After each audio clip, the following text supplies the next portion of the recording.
Welcome to the urban jungle. In the previous episodes, we learned how to cope with the challenges of a racetrack. And unlike the controlled environment on a track, the city riding environment is often beyond our control. So needless to say, it brings its own set of unique challenges. It's time to learn a few tips and tricks to better your city riding skills. First up, get geared. While the law of the land mandates you into wearing a helmet, may we recommend getting a full-faced one. It might lack the convenience of an open-face helmet, but full-faced helmets ensure you have some protection to your jaw in case of a crash.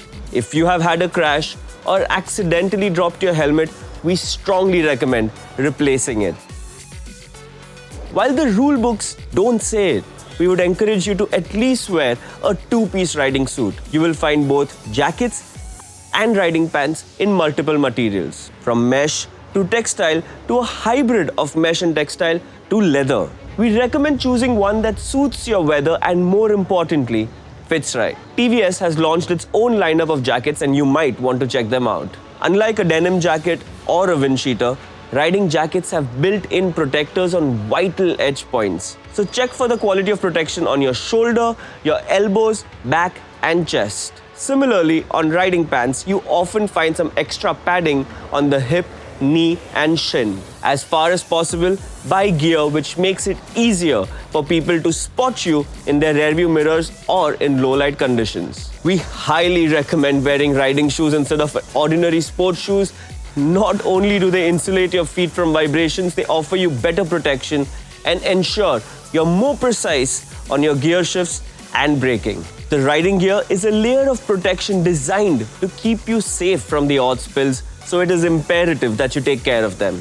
A periodic check of the zippers, the fasteners if any, and the protection allows you to maximize its benefits.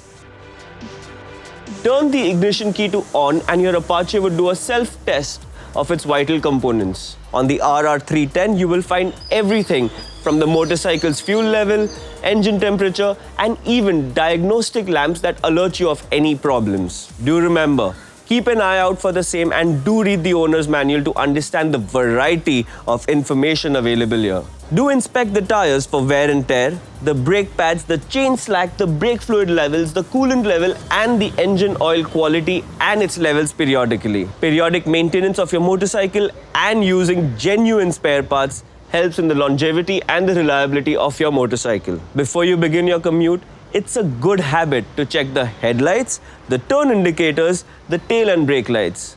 These are tools to allow people around you to have an indicator of what you're up to when you're riding. Turn the ignition on, fire up the motorcycle, and wait for at least a minute before you begin the first ride of your day. This allows the engine to reach its optimal performance levels. And time for a pro tip. Use this minute to visualize your journey ahead to be mentally ready for any and all possible challenges like traffic jams and bad road conditions. Now that you and your motorcycle is ready for the commute, it's time to start the ride. In the next episode, we shall talk about how to make this commute a little more easy. Do remember to give this video a thumbs up if you learned something new today. And as always, drop in your questions in the comment section below. And don't forget to like, share this video with your biker buddies and subscribe to our channel. I am Xerxes, and until next time,